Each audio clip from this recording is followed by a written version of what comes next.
So I've been sitting on this review for a while because I've kind of struggled to put in words what I really think about the game. And then today, East Asia Soft announced that they're going to be releasing physical versions of Yumeutsutsu Remaster and its sequel Reafter.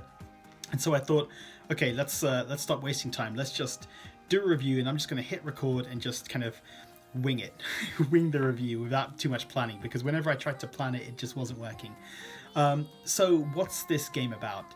This is about a girl called Ai who moves to Tokyo to try and find her sister. She joins a video game company and tries to connect with her sister, who she hasn't seen in years, who's very kind of cold and aloof when she meets her. It's an interesting game. It's an interesting game. The characters are well fleshed out. The world is interesting.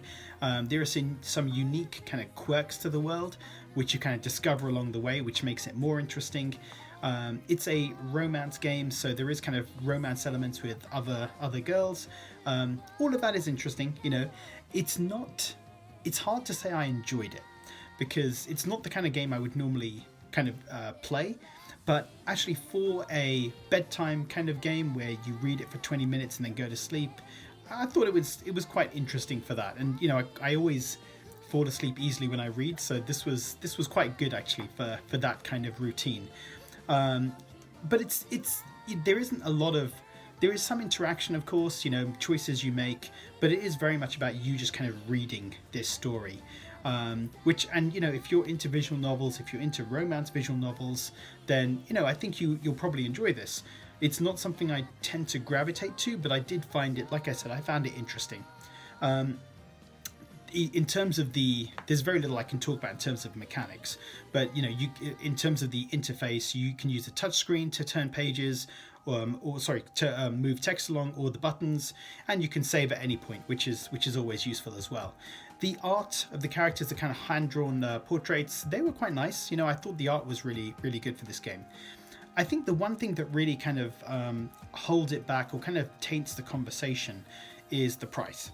So this is the single most expensive game on the Vita. Yumeutsutsu Remaster is I'm going to double check, I'm going to live fact check myself 1 second. £54 in the UK, and I believe $65 in the US. That's a lot. You are getting dozens of hours of reading, but it's a lot of money, you know, when you compare to other games on the Vita and even other video games. That's the cost of Cyberpunk or Dark Souls. So it's a lot of money.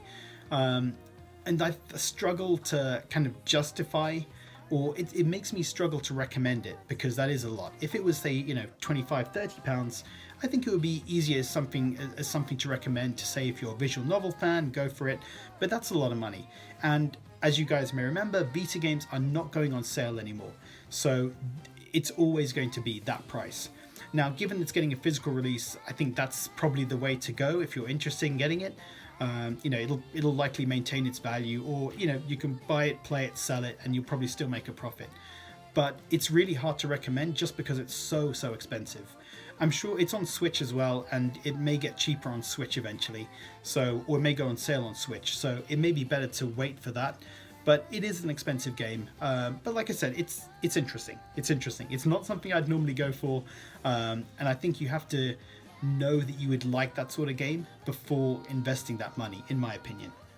I'm also, while I'm talking, I'll show some footage of the game's trailer, because honestly, just showing kind of random sort of screens or scenes out of the game is not really going to do it justice. So I'll put up the trailer and just some little bit of footage while I'm talking. But I find it really hard to review visual novels, because it is just story and it's just reading, and it's not as, for me, I prefer the gameplay. I think the gameplay is the most important aspect of any game, and so I always find this a little bit tricky to review.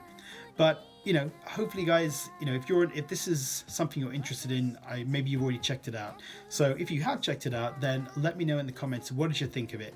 If you're planning to grab it from PlayAsia and you don't mind using my affiliate link, it's down in the comments. I'd appreciate that. I'd be very curious to see what people think about it, because like I said, this isn't something I would normally go for. So very curious for people who are fans of this genre. What did you think about it? I mean, the thing that's cool is that it's on Vita. I would never have tried a game like this, or even given it a second look, if it wasn't on Vita, and I was offered the review code. And it's just it's just awesome that the Vita's got such a cool kind of variety of games on it that even I'm still discovering different genres and different types of games now, so far into the system's life. But anyway, guys, I've kind of gone on enough. If you let me know in the comments, have you played it? What did you think of it? And thanks for watching.